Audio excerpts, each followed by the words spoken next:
हमारे ऑनरेबल श्री पुष्कर सिंह धामी जी को बुलाना चाहूँगा।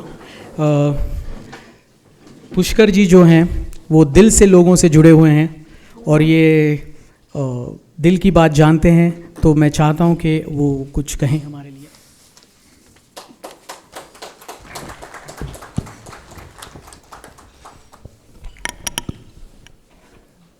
गढ़वाल पोस्ट ई लॉन्च आज इस उद्घाटन के अवसर पर जिनसे मेरा लगभग अभी जैसा उन्होंने बताया 22 साल पुराना संबंध है। और मैं छात्र राजनीति से जैसे ही इधर की राजनीति में आया उसी समय छात्र राजनीति में था। तो मैं एक बात सबसे पहले मैं बताना चाहता हूँ आप लोगों को कि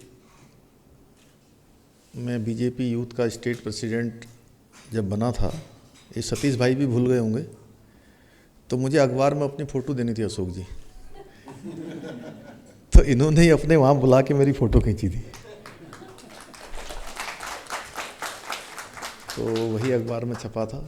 हमारे बड़े भाई भी हैं, मित्र भी हैं, और हमेशा आपने हमेशा चाहे कोई भी अवसर हो, आपने हमेशा मेरा उत्साहवर्धन किया, हमेशा मेरा सहयोग किया। और आज पहली बार मुझे भगवान ने ऐसा अवसर दिया कि मैं इनके पेपर को जो है यहाँ लॉन्च कर रहा हूँ। ये पेपर सतीश भाई, हमारे फारूक साहब, हर कोई जानता है फारूक साहब को, विक्टर साहब, हमारे कलाकार भाई सुनील जी, आप आते रहें यहाँ, हम आपका हमेशा वेलकम करेंगे। और रितेश जी, सामने बैठे हुए हमारे डीजी उत्तराखंड पुलिस अशोक जी, और vice chancellor Doon university professor Surekha Dangwal ji. इनको भी जब हम विश्वविद्यालय में गए तो उस दिन कोई मेरा इनसे परिचय करवा रहा था, तो मैंने कहा मैं सुरेखा जी को भी बचपन से जानता हूँ। तो इस हॉल में उपस्थित सभी हमारे बहुत ही जो यहाँ आए हैं ना, आज सतीश भाई ने जिनको बुलाया है, सारे के सारे मेरे लिए बड़े महत्वपूर्ण हैं। वो इसलिए कि ये इन्होंने सबको नहीं बुलाया है, जिनको बुलाया है वो इनके बहुत ही निकट होंगे। तो इसलिए सभी उपस्थित हमारे अतिथिगण, मैं सबसे पहले तो सतीश भाई को और उनकी पूरी टीम को, हमारे अरुण भाई और सब बैठे हैं, मैं सबको जानता हूँ, क्योंकि सबका नाम लेना जैसा है कि बड़ा लंबा हो जाएगा। इसमें ना हमारे जो एक अभी केंद्रीय रक्षा मंत्री बने हैं अजय भट्ट जी, तो वो एक बात कहते हैं कि जितने भी हॉल में बैठे हैं, जितने सभा में बैठे हैं, वो कहते हैं मेष राशि से लेकर मीन राशि तक, मेघादि मीन पर्यंत, तो सभी उपस्थित। तो मैं सबसे पहले तो आज चूँकि ऐसा अवसर है, बड़ा शुभ अवसर है, इस शुभ अवसर पर मैं मुख्य सेवक के रूप में अभी 1 महीने कुछ दिन मुझे हुए हैं, तो आप सब लोग इस हॉल में आए हैं। जनता दर्शन हॉल इसका नाम है वैसे, मुख्यमंत्री जनता दर्शन हॉल जी। तो मुझे आप सबका दर्शन करने का सौभाग्य प्राप्त हुआ है। मैं सबका आपका अभिनंदन करता हूँ, स्वागत करता हूँ। गढ़वाल पोस्ट जैसे समाचार पत्र जो है हमारे यहाँ की सांस्कृतिक विशिष्टता को, उनका एक तरह से प्रतिनिधित्व करते हैं। और चाहे कोई परिस्थिति हो, जैसा अभी आपने बताया अभी कि लगातार अखबार छपता है और बहुत परेशानियां भी होती हैं, बहुत कठिनाइयां होती हैं। इसको छापना बड़ा कठिन काम है। अखबार पढ़ना तो आसान है, लेकिन वो छपकर जब आता है तो बहुत परेशानियों से आता है। और हमें भी ये बहुत बाद में एहसास हुआ। पहले हम भी जानते, सोचते थे कि सब अखबार छपते हैं, चाहे बड़े अखबार हों चाहे छोटे अखबार भी हों, चाहे बीच के हों, सबको बहुत परेशानी होती है, बहुत उसमें समय लगता है, बहुत उसमें अनुसंधान लगता है। मैंने देखा कि अरुण बैठे हैं, हमारे अरुण सिंह जी, इनको मैं सचिवालय में यहाँ वहाँ ये पूरे समाचार ढूंढते हुए मिलते थे विक्टर साहब मुझे। क्यों अरुण भाई, सही बात है ना? तो है हाँ, तो आज 25 वर्ष पूर्ण हो रहे हैं। मैं सतीश भाई को, उनकी पूरी टीम को बहुत अपने उज्जवल भविष्य की शुभकामनाएं देता हूं। और ई पेपर शुरू होने से निश्चित रूप से अभी तक जो है हाथ में पेपर जाता था, लेकिन अब सीधे सीधे आपके मोबाइल में भी पेपर जाएगा, उसके लिए बहुत शुभकामनाएं। लेकिन हमारे सुनील जी अभी कह रहे थे, मैंने कहा अब तो आसान हो गया, आपके पास सीधे पेपर आ जाएगा। तो ये कह रहे थे कि वो जो हाथ से पलटते हैं ना उसका अलग मज़ा होता है? तो लेकिन चलिए, तो आप दोनों प्रकार का जायका देंगे, तो इसलिए मेरी बहुत शुभकामनाएं। और छोटे अखबार जो है यहाँ पर बहुत सारे काम करते हैं। मेरा भी ये है कि सभी को ठीक से जो है मौका मिलना चाहिए और उनका भी प्रचार प्रसार होना चाहिए।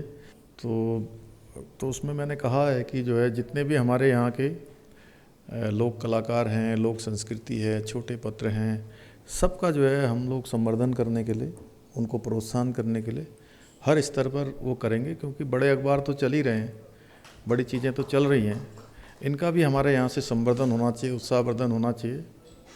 और आज ही के दिन जैसे मैं हरिद्वार गया था आज, तो आपने नाम सबने सुना होगा वंदना कटारिया का। तो महिला हॉकी टीम में बड़ा शानदार प्रदर्शन किया और वो बच्ची भी हमारे यहीं उत्तराखंड की रहने वाली है, खेलती हरियाणा से है। तो आज मैं वहाँ उनके सीधे घर गया और हमने हाँ, बहुत सारे लोग कह रहे थे कि आप मुख्यमंत्री आवास में बुला लीजिए, यहीं सम्मान कर लीजिए। मैंने कहा नहीं, आज मैं उसके घर जाता हूँ। और उनके घर जाकर आज हमने सरकार की तरफ से 25 लाख रुपए का हमने उनके लिए एक प्रोत्साहन यहाँ से फिक्स किया था। 25 लाख रुपए का चेक दे के आए।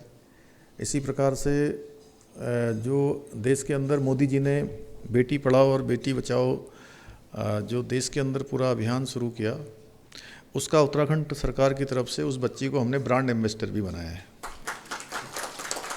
और एक पुरस्कार जो हर वर्ष तिलू रोतेली के नाम से पुरस्कार मिलता है, जो विभिन्न क्षेत्रों में जो लोग जो हमारी मातृशक्ति में से जो अच्छा काम करते हैं, सामाजिक, राजनीतिक या अन्य जो भी खेलों के क्षेत्र में, अन्य क्षेत्रों में, समाज के क्षेत्र में, किसी भी क्षेत्र में जिन्होंने अच्छा काम किया है, उनके उत्साहवर्धन के लिए भी ये पुरस्कार दिया जाता है। तो आज हमने तिलू रतौली पुरस्कार भी उनको अपने आप ही, मतलब कोई इसमें आवेदन नहीं करा था, न कोई आवेदन होता है। जैसे ही हमने देखा कि उन्होंने अच्छा प्रदर्शन किया है हॉकी टीम में, तो उत्साहवर्धन होना चाहिए, वो उत्साहवर्धन भी किया है।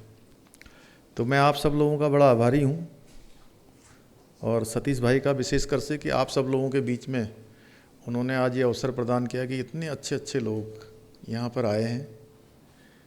और देखिए, मैं चूँकि अब ये कोई राजनीतिक मंच तो है नहीं, लेकिन मैं अब आप सब लोगों के आशीर्वाद से और भगवान की कृपा से मुझे ये काम करने का अवसर मिला है। तो मंच न होते हुए भी अब मैंने 1 महीने से ज़्यादा का समय मुझे हो गया है काम करते करते, तो कुछ चीज़ें हमने यहाँ पर शुरू की हैं। जिस प्रकार से देश के अंदर आज मोदी जी काम कर रहे हैं, उन्हीं के पद चिन्हों पर चलते हुए उसी के अनुसार कुछ डिसीजन हमने यहाँ पर करने शुरू किए हैं। हमने कहा है कि जो सरकार हमारी है वो नो पेंडेंसी के आधार पर चलेगी, यानी कि कोई पेंडेंसी सरकार में नहीं होगी। पहले क्या है, कई बार बहुत सारी फाइलें महीनों सालों सालों तक पड़ी रहती हैं। हमने कहा किसी भी दफ्तर में कोई फाइल नहीं पड़ेगी विक्टर साहब, सब फाइलों का निस्तारण होगा सीधे। और अगर कहीं कोई फाइल रुकेगी तो ये उनको बताना पड़ेगा कि ये फाइल क्यों रुकी है। जहाँ से डिस्पैच होगी वहाँ की भी डेट पड़ेगी, और जहाँ वो रिसीव होगी वहाँ की भी डेट पड़ेगी। और साथ ही साथ ये तो रहा यहाँ का सचिवालय का, और ज़िलों में भी हमने ये किया है कि जो काम हमारे नीचे के स्तर पर हो सकते हैं उन कामों को वहीं पर निपटाया जाएगा। अगर किसी को पटवारी का कोई काम है तो पटवारी के स्तर से होगा, उसके ऊपर अगर तहसीलदार का काम है उनके स्तर से होगा, और अगर एसडीएम या डीएम के लेवल का काम है तो उसका भी निस्तारण वहीं होगा। अगर वो काम जो जिलों में हो सकता है वो काम अगर देहरादून तक पहुंचेगा तो उसके लिए हमने कहा है कि हम उनका उत्तरदायित्व फिक्स करेंगे, यानी कि उनकी जिम्मेदारी फिक्स करेंगे कि आखिर ये क्यों आया है, ये काम वहाँ पर हो सकता था, यहाँ क्यों आया है। कम बोलेंगे लेकिन हमने कहा काम ज़्यादा करेंगे, क्योंकि मैं ऐसा मानता हूँ कई बार लोग जो है, आपने देखा होगा, बहुत बड़ी बड़ी घोषणाएं कर देते हैं। क्यों सतीश भाई, फारूक भाई, आप तो जानते ही हैं। हाँ मानते हैं, जानते हैं। तो हमने कहा है कि हम इतनी घोषणाएं वगैरह नहीं करेंगे, खूब ये लंबी लंबी घोषणाएं, बहुत सारे लोग, अब मैं उसका ज़्यादा व्याख्यान नहीं करूँगा क्योंकि ये मंच कोई वैसा नहीं है, और मैं कभी जिस मंच पर होता हूँ वो मैं उसी के हिसाब से भी बात करता हूँ। और आप सब लोग जो लोग बैठे हैं वो ज़्यादा भाषण सुनना भी पसंद नहीं करते, इसलिए मैं भाषण नहीं दे रहा हूँ, मैं बात कर रहा हूँ, क्योंकि सारे यहाँ पर जो है जितने भी लोग बैठे हैं वो सब बड़े समाज की हमारी क्रीम है। तो हमने कहा है कि हम जितना कहेंगे उतना करेंगे, और कुछ योजनाओं को हमने लॉन्च किया है। जैसे अभी कोरोना का समय चल रहा है, तो मैं प्रधानमंत्री जी से मिला था, तो उनसे मैंने अनुरोध किया प्रधानमंत्री जी से कि आप जो है हमको कोरोना की जो 5-6 लाख डोज यहाँ मिल रही थी पहले हमको हर महीने, कम हो रहा था। वो भी उसका कारण भी ये था कि पहले लोगों ने कहा कि नहीं, कुछ लोगों ने खूब अखबारों में बयान दिए, खूब टेलीविज़न में बयान दिए कि ये वैक्सीन नहीं लगानी है, हुआ था ना, वैक्सीन नहीं लगाएंगे, वैक्सीन लगाने से ये हो जाएगा, वैक्सीन लगाने से नुकसान हो जाएगा, वैक्सीन लगाने से तबीयत ख़राब हो जाएगी, बुखार आ जाएगा, और यहाँ तक भी लोग कह रहे थे कि नहीं वैक्सीन लगाने से कुछ और भी हो जाएगा। इस प्रकार की बातें आई थी। बाद में जब वैक्सीन लगने लगी और जब उसके रिजल्ट सामने आने लगे तो सबको लगा कि जो दूसरी लहर आई है उस दूसरी लहर में जिन लोगों को वैक्सीन लग चुकी थी वो लोग सुरक्षित हो गए। 90% नहीं, 95% नहीं, वो 99%। तो फिर बड़ी बड़ी लाइन लगने लगी, और जो कहते थे वैक्सीन नहीं लगाएंगे उन्होंने भी वैक्सीन लगा ली। उनका भी फ़ोटो छप गया, सोशल मीडिया में भी, प्रिंट मीडिया में भी, इलेक्ट्रॉनिक मीडिया में भी, हर जगह फ़ोटो छपा। फिर वैक्सीन आनी कम हो गई तो उन्होंने अपनी वैक्सीन तो लगवा ली, फिर वो जो है वही प्रश्न खड़ा करने लगे, क्वेश्चन, कि वैक्सीन नहीं आ रही है और वैक्सीन आनी चाहिए। तो मैं मोदी जी का, देश के यशस्वी प्रधानमंत्री जी का भी धन्यवाद करना चाहता हूं कि उन्होंने पूरे देश के लिए, सब लोगों के लिए वैक्सीन फ्री कर दी। और हमने जो कहा, हमने जो हमने टारगेट सेट किया है कि हम उत्तराखंड को पूर्ण रूप से वैक्सीनेशन करेंगे। और ये नहीं कि वैक्सीनेशन 1 साल में करेंगे, 2 साल में करेंगे।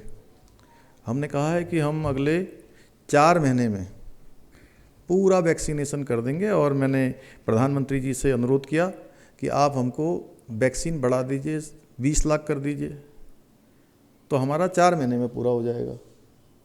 तो मैं उनका धन्यवाद करना चाहता हूं कि उन्होंने पहले महीने में, अब हमको 17 लाख वैक्सीन इस महीने हमको मिल गई है, अगले महीने और बढ़ जाएगी, और अगले 2-3 महीने में हमारा सारा वैक्सीन जितनी आ जाएगी तो हमारे यहाँ कोई नहीं बचेगा। सुनील भाई,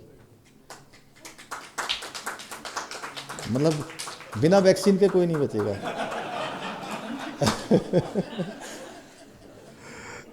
अब कई बार क्या है, यहाँ अर्थ का अनर्थ हो जाता है।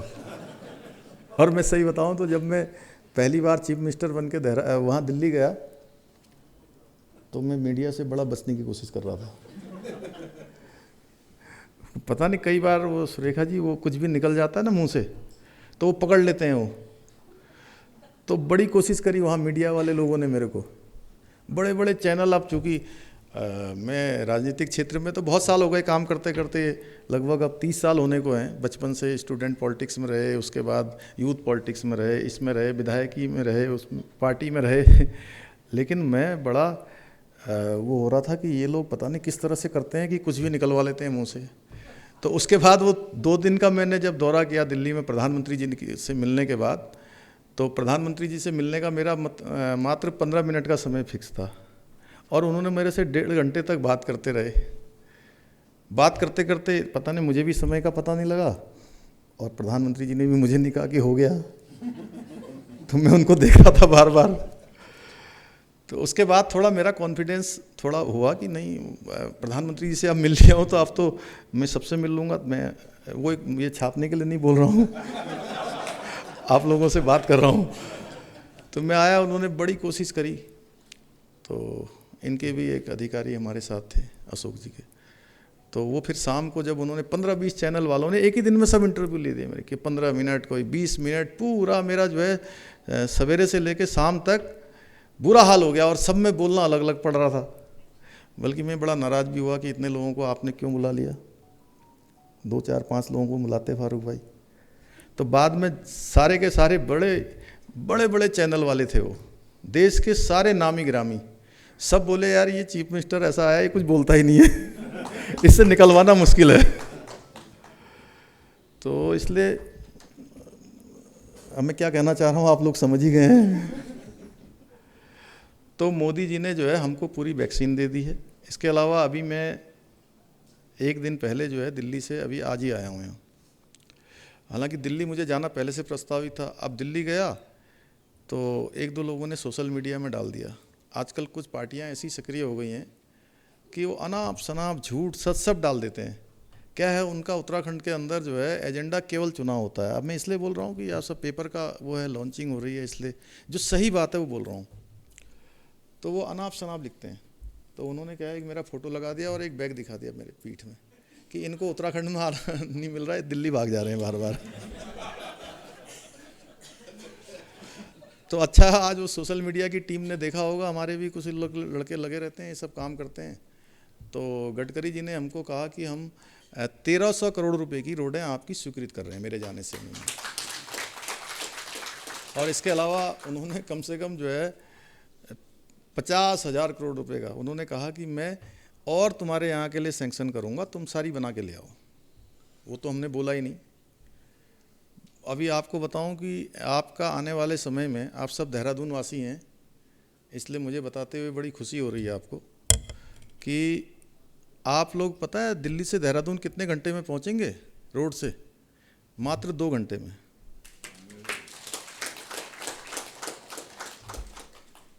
अब किसी को ऐसा तो नहीं लग रहा है कि ये वैसे ही बोल रहे हैं? हैं?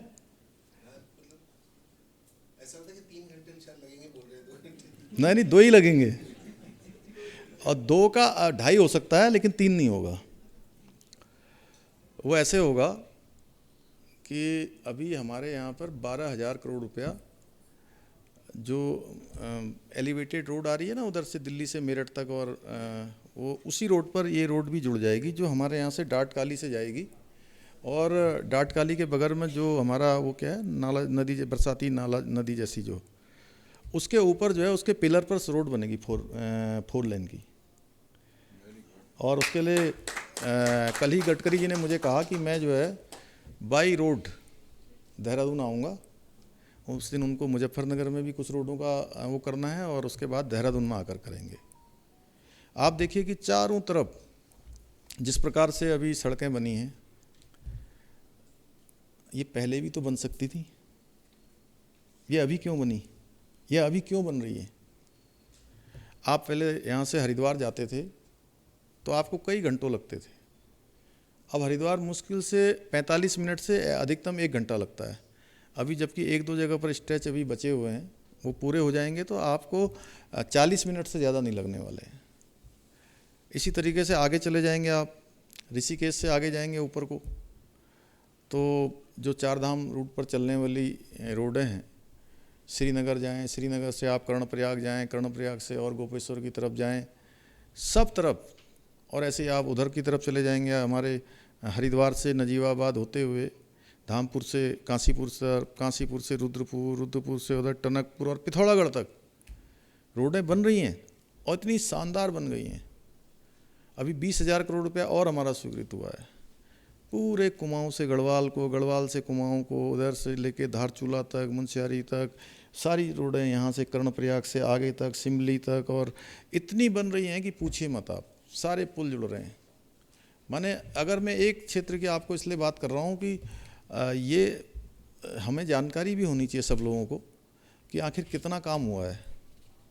मैंने मोदी जी से कहा कि आपको उत्तराखंड के लोग जो है बहुत मानते हैं, आपके ऊपर बड़ा भरोसा करते हैं।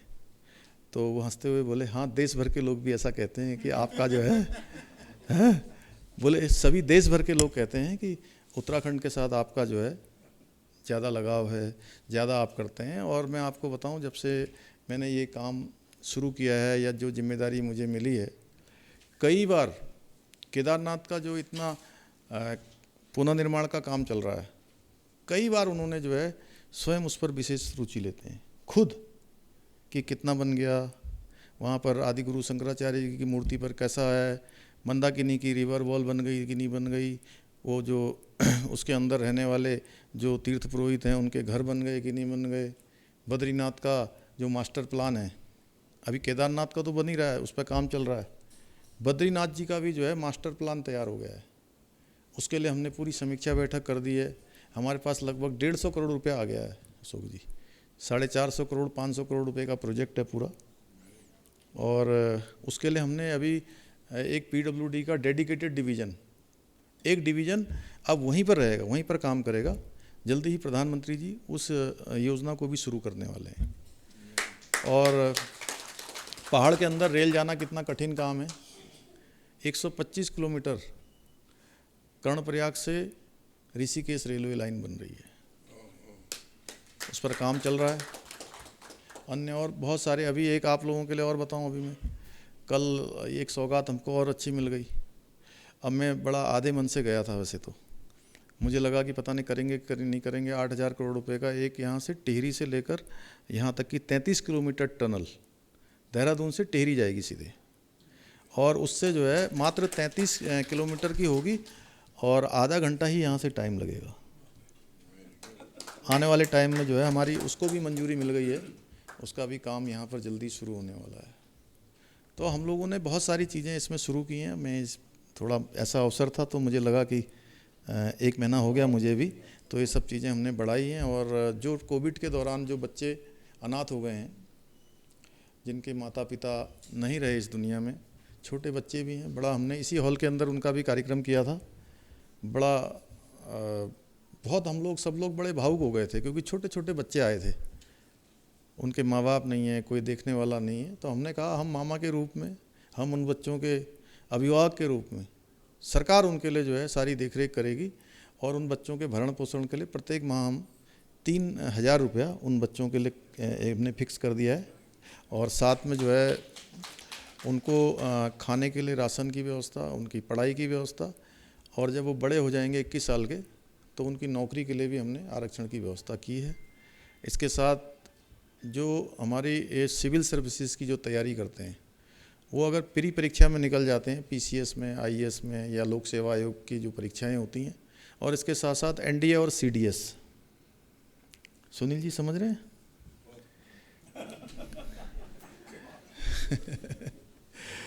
तो CDS और NDA, उसमें जो प्री परीक्षा में निकल जाएंगे, जो गरीब बच्चे होते हैं, उनके पास आगे तैयारी करने के लिए पैसा नहीं होता है, उनके माता पिता व्यवस्था नहीं कर पाते हैं, तो उनके लिए भी 50,000 रुपये की व्यवस्था सरकार करेगी। आगे उनके लिए भी हम काम करेंगे। इसी तरीके से 1 साल, अभी इस साल जो तैयारियां कर रहे होंगे बच्चे, उनको इस साल कोरोना के कारण से बहुत सारी परीक्षाएं नहीं हो पाई। सरकारी नौकरियों की हों, अन्य जो लोक सेवा आयोग इससे निकलती हैं, अधीनस्थ सेवा चयन आयोग से निकलती हैं, उनके लिए हमने 1 साल आयु सीमा बढ़ा दी है। यानी कि अगर वो कोई चीज़ अगर 40 साल है तो उनको 40 साल में 1 साल और मिल जाएगा, 41 साल तक जो है कर सकते हैं। 1 साल आयु सीमा में भी छूट दी है। 24,000 हम अभी नई नियुक्तियाँ यहाँ निकाल रहे हैं। सरकारी नौकरियों में जितने पद खाली हैं 24,000 करीब हैं, उनमें कर रहे हैं। लेकिन इसके साथ साथ क्या है कि केवल सरकारी नौकरियों से सबका काम चलने वाला नहीं है, ये हज़ारों में है। हम लाखों लोगों को स्वरोजगार के माध्यम से, यानी कि उनको जो लोन के माध्यम से, अन्य माध्यमों से सीधे जोड़ना चाहते हैं। हमने अभी मीटिंग करी, मीटिंगें पहले भी होती रहती थी, पहले ऐसा नहीं कि मेरे से पहले नहीं होती थी, लेकिन हमने इसमें नई व्यवस्था कर दी है। नई व्यवस्था ये करी है कि कोई अगर अपना सेल्फ एम्प्लॉयमेंट में कुछ काम करना चाहते हैं तो उनको भटकना नहीं पड़ेगा। पहले क्या, लाखों की संख्या में एप्लीकेशन आती हैं, आवेदन पत्र जमा होते हैं, फिर उनकी स्क्रूटनी होती है तो हज़ारों में रह जाते हैं, फिर लोन स्वीकृत होता है तो सैकड़ों में आ जाता है। हमने कहा नहीं, ऐसे नहीं चलेगा। आप एक जगह पर कैंप लगाइए सारे ज़िलों में, उनको एक डेट दे दीजिए, उस डेटों में वहाँ पर कैंप लगेंगे, वहीं पर उनके फार्म जमा होंगे, वहीं पर उनकी स्क्रूटनी होगी और वहीं पर बैंक वाले उनको जो है लोन भी उनका स्वीकृत करेंगे एक ही जगह पर। उसके लिए सीधे सभी CDOs को हमने जो है नोडल एजेंसी बनाया है। तो इस आधार पर बहुत सारी चीज़ों को कर रहे हैं, उनको आगे बढ़ा रहे हैं। तो आज ये अवसर था, कुछ बातें मैंने सोचा आप सबके सामने रख दूं। तो आपका सबका पुनः एक बार धन्यवाद करते हुए और सतीश भाई को बहुत शुभकामनाएं देते हुए कि आपका ये पेपर जो है दिनों दिन और प्रगति करे, खूब आगे जाए और हम लोगों को जहाँ पर आपको लगे कि हम लोगों की आवश्यकता है तो हम आपके साथ खड़े हैं चट्टान की तरह। आप सबका बहुत बहुत धन्यवाद।